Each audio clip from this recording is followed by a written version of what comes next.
Welcome into the good old fashioned dislike podcast where dynasties never die and hate is an extreme word, but just barely. This episode is brought to you by Collision Auto Repair Services in Killen, Alabama. Football is a collision sport, but driving your car shouldn't be. When your car suffers from unnecessary roughness, be sure to call Collision Auto Repair Services at 256 272 2007. That's 256 272 2007. And we are live on Facebook and YouTube, gathering in your takes on the retirement of Nick Saban. How's it going, Stacy? Martin, how you doing this evening? I'll just be honest with you, as a Alabama fan, still a little bit in shock. Just to be completely honest. There was some gut reaction thought earlier, some different things going on, um, that made me kind of think that this might be something on the horizon. And, I don't care which team you're a fan of, feel free to share. I'll throw them up on the screen, your favorite Nick Saban moment and maybe how you're feeling tonight. We want to stay positive, right? We want to celebrate the career of the GOAT, the greatest of all time, Nick Saban, in his wonderful coaching career and some of the greatest moments, whether that as a rival fan, seeing him lose, or if it's a personal story, or, your favorite moment of when the man won. And he won plenty of football games. My life will never be the same. It's pretty awesome. I got to take my kids to their first Alabama football game this fall, and so they will forever be able to say that they witnessed a game coached by Nick Saban, and that's a phenomenal thing that they'll get to say for the rest of their life, which is something that many people from here on out won't be able to say. So, I mean, that's just incredible in itself. Nobody's ever going to be as successful as him. Um, Me too, Stacy. I thought, you know, it, you don't know what you got till it's gone. That's just kind of how that rolls and how it works. And, it's unfortunate. All good things must come to an end, but they happened. And, to be on top of the college football world as long as it can. And I think they'll do a great job. They'll go out and get the right guy to take over. But, Stacey, what was your favorite Nick Saban moment? What was the thing that, I know that's hard to do. It's a little easier to do, top five or something like that. Something that's really cool. Those of you that live in Alabama, Nick Saban and maybe Terry from time to time had the commercials about being foster parents, and that was heavily influenced us in our decision to be foster parents. The fact that there was something near and dear to his heart made it something near to us. It wasn't the final say, but it certainly helped nudge us in that direction. Um, just thinking about the iconic losses, he had less losses than he had first round NFL picks. I mean, that's just insane. People just don't do that. It's not going to happen again. And, we need to be prepared for that. And I think that's why there's a lot of celebrating around the country tonight, especially in our rival campuses, because they know, regardless of who we get, whether we get the guy in Athens or we get the guy in Eugene or wherever, chances are they're not going to be nearly at the level that Nick was.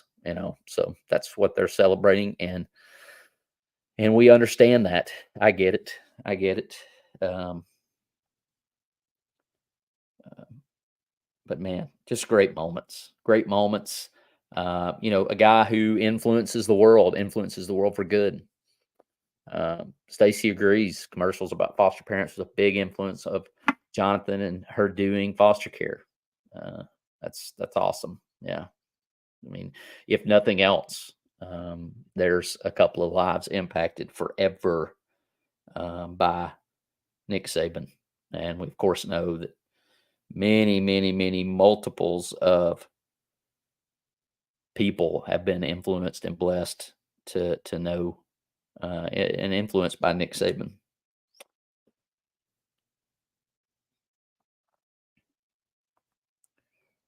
So, what do you think? I think, man, six national championships, big deal. I think second and 26 is one of those moments that will live on forever.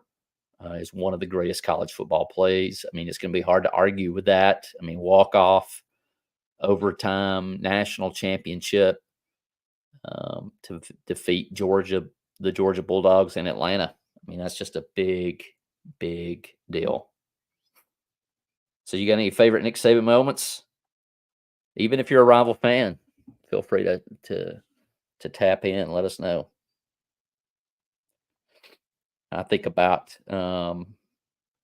it's way back machine. I think about AJ McCarron not taking enough time off the clock, snapping the ball too soon to Nick Saban's liking, and Nick Saban swatting him on the rear end when he got to the sideline.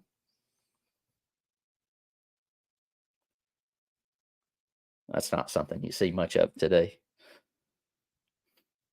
I mean, synonymous with Alabama forever. Of course, the statement that it had to do with age and health. We certainly hope and wish that everyone is okay. That if it is a health issue, it's not a major concern. Certainly be praying about that.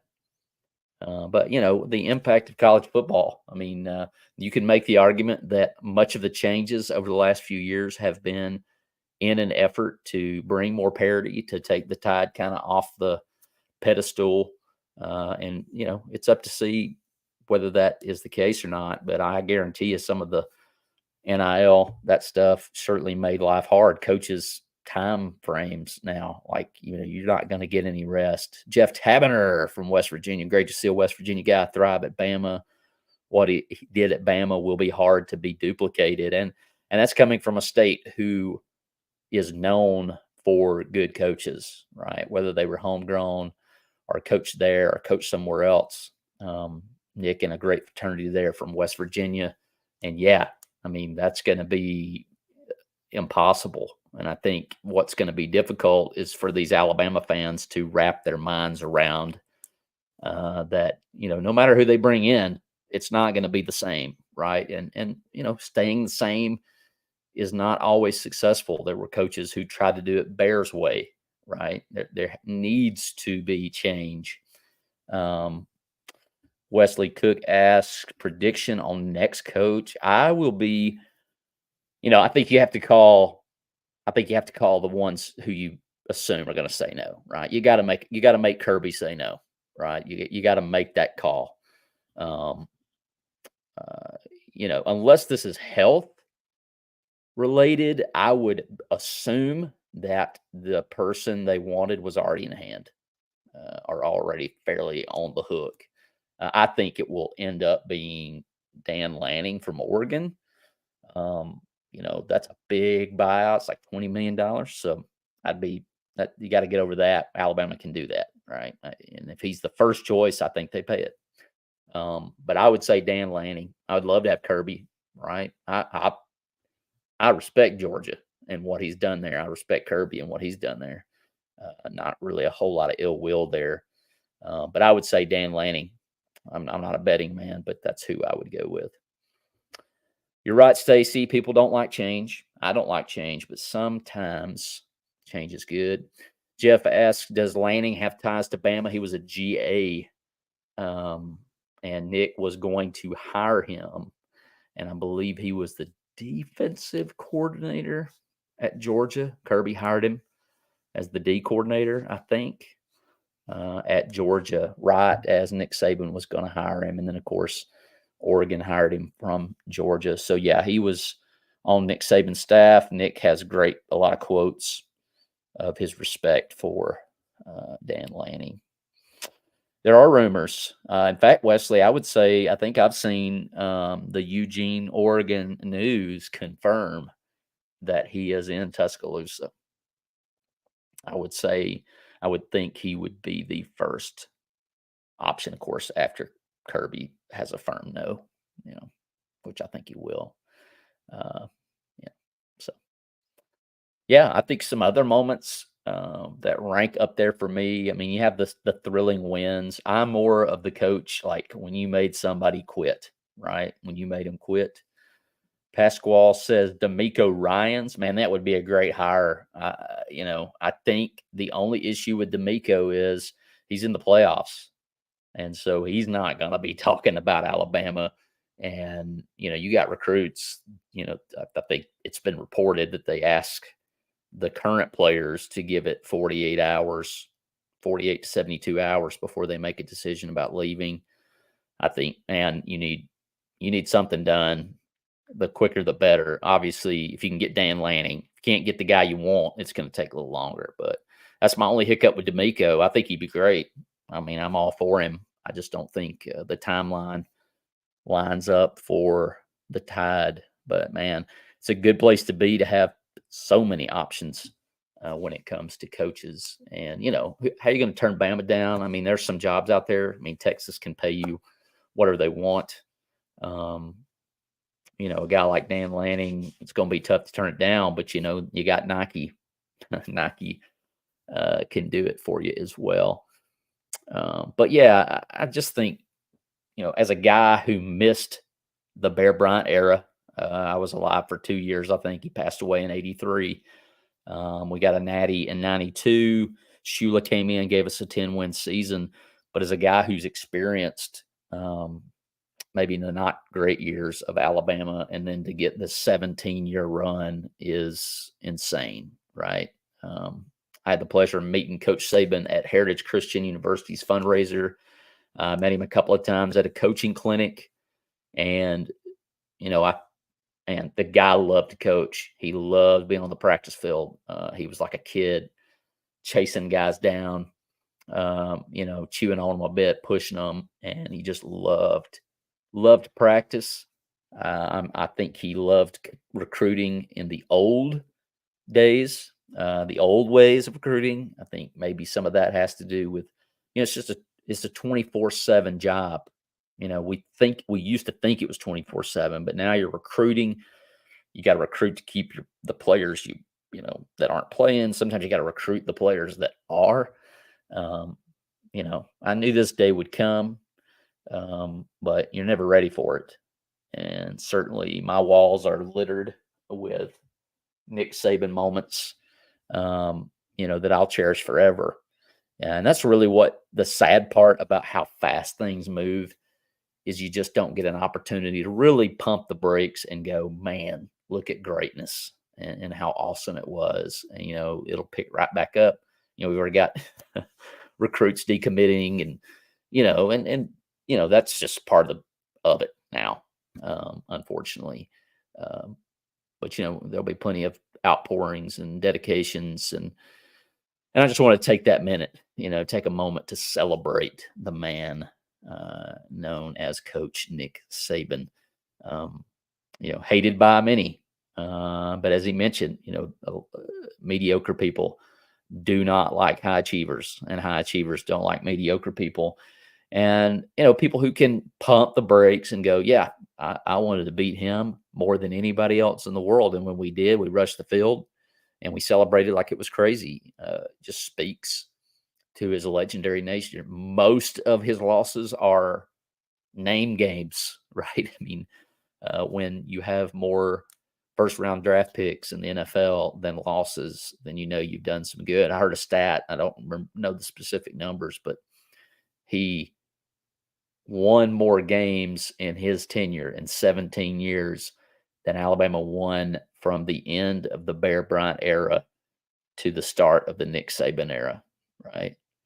And so, man, that's just crazy stat to think about. The 10-win seasons. Repeatedly since the loss in the Rose Bowl, I've told people in text, may 12-2 always be, may 12-2 and defeating all of our rivals and winning the SEC always be a down year. And we'll see with the next hire, but just want to take a few minutes, jump on and encourage everybody to just think about Nick Saban and your favorite moment of the Nick Saban era. I think as far as other people during the Nick Saban era, I just remember the Brian Kelly interview at halftime of the Notre Dame national championship, and basically the most honest interview I've ever seen. When they ask him, "Hey, what do you got to do at halftime to get back in the game with Alabama?" And it was basically like, "We got to get faster and stronger," which are all answers of you can't do that at halftime. That's an off-season problem. And man, that was just some high quality Alabama stuff there.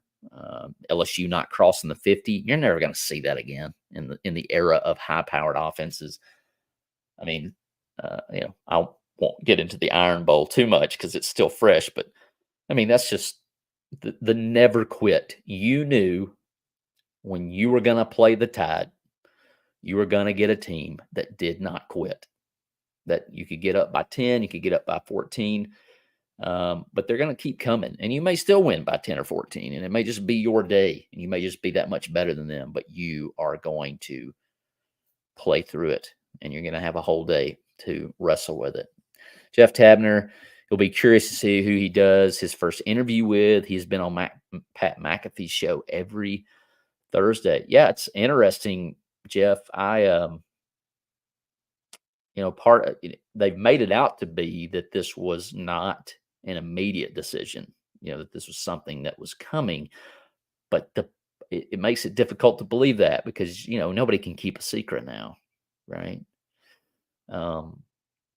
And so, once again, we're all hoping and praying that it's not something health related, outside of what comes with how old he is.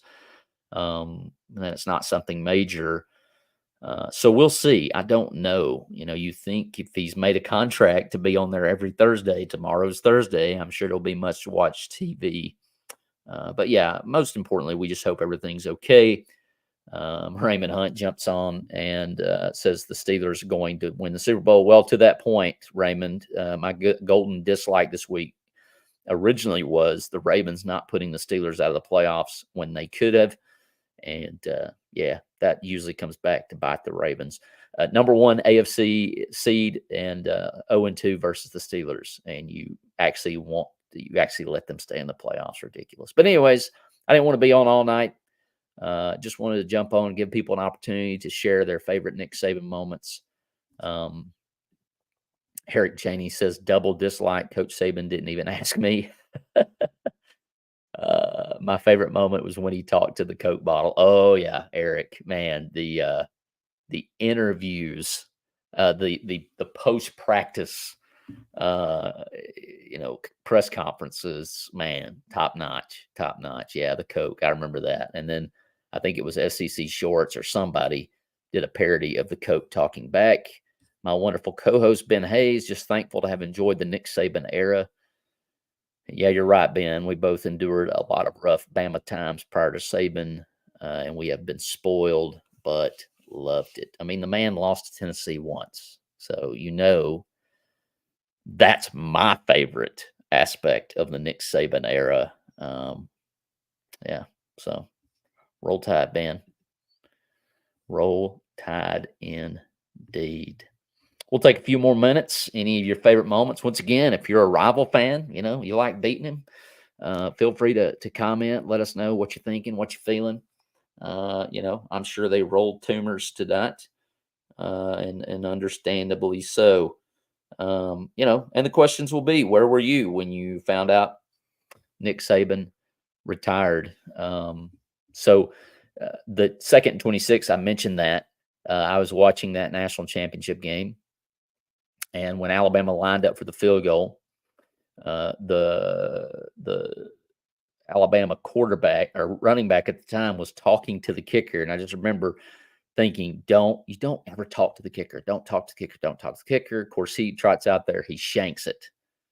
And at that moment, I turned the TV off, and I'm like, I'm never going to watch Alabama kick a field goal again. And so I'm on Twitter, and I'm refreshing like crazy.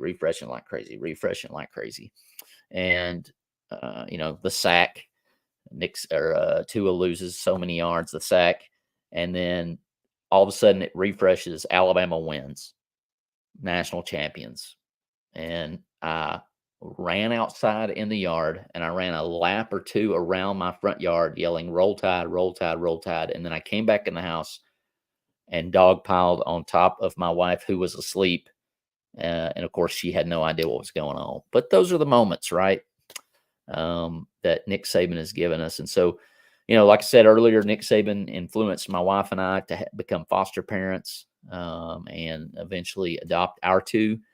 And man, I just appreciate it. Thank you, Nick Saban. Thank you, Terry Saban, for some tremendous memories. Pasquale closes us out with, "Will always love my Tide. Dynasty is not over." This is the podcast where dynasties never die. And we certainly hope Alabama's continues.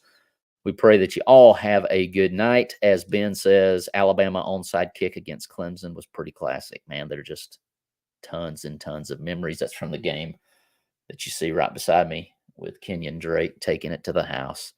Everybody have a wonderful night. We'll talk at you soon.